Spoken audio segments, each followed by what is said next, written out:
Hey there, what's up? In this video, I'll be explaining you on how you can install the TradingView desktop app on your Mac. Using the desktop app is really useful because it's faster, more stable, and provides advanced charting features without relying on a browser. So make sure that you have the correct version of Mac OS and TradingView plan for full functionality. So the first thing that you will have to do is go to the tradingview.com, which is the official site. And now that you're here, you will just have to select more and then go to downloads and then click desktop app. And then you will just have to wait for it to load. And now that you're here, you will basically just have to select the Mac OS version. So just go ahead and click that.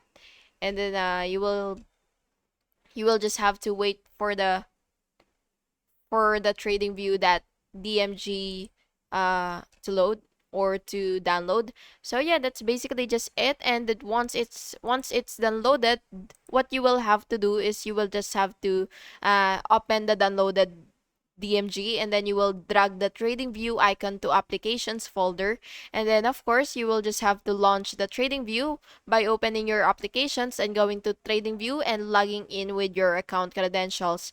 And yeah, that's basically just it. And of course, make sure to verify the features by ensuring the charts, indicators, and alerts work properly. And yeah, that's basically just it, and I hope you found this video helpful. And if you did, please make sure to like and subscribe for more videos like this. Thank you and have an awesome day.